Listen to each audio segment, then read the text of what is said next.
So today we're in Zigong. It's the third largest city in Sichuan, and we're talking salt.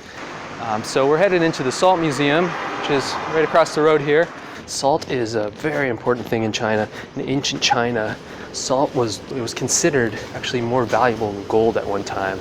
Salt changed the way they handled money in China. It helped advance technology.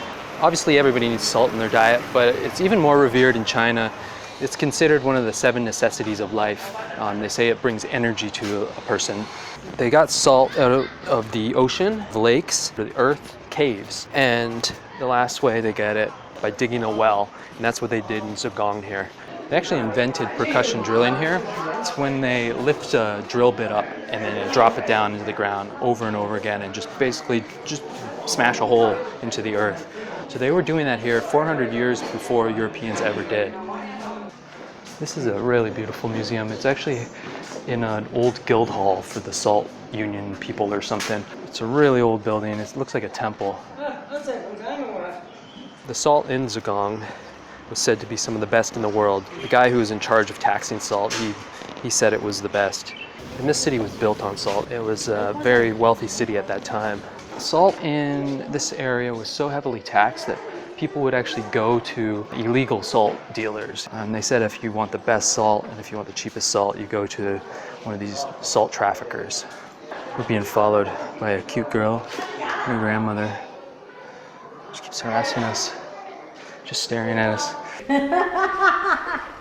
Come on. Yeah, So we're just headed into the Zigong Shanghai well. It's an old well. It was made in 1835. It was first drilled. At the time, it was the deepest in the world, 1,000 meters deep. And this is it. It's pretty cool. It's still in operation. Obviously, it's more of a tourist site now, but let's see if we can figure out how exactly this whole process works. Right now, it looks like we're going down. Let's have a look over here. Alright, pulling it out. So basically, they drop this drill, it goes into the ground, digs into it, dig deeper and deeper and deeper until they hit the water. Obviously, they've already drilled the hole, so now they put down a tube to extract the water. This crowd waiting in anticipation, and here it comes. So the tube is filled with water. It goes way up there. And now it's just a matter of moving it over the thing, giving it a little poke to get the air out.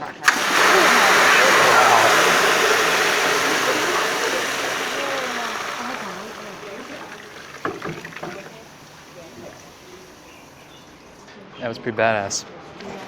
So this is the room where they boil the brine to get the salt out of it. It's so cool. It's really hot in here.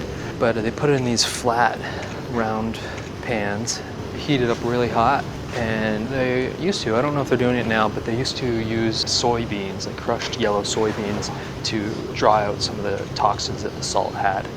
And at the end, when the water's all evaporated, they'll have the yellow soybeans on top. You scrape away the soybeans, and you just got pure salt. The water here is super salty. You can get 50 grams of salt per liter of water. So, museum's done. Last thing we do, we're gonna buy some salt here, the salt shop. This is the salt that they actually make here, and it's only $3.50 for 400 grams. That's so cheap. That's like 50 cents, something like that. So we'll get a couple bags of salt, we'll try it out, see if it's as good as they claim it is. Nugget. Green.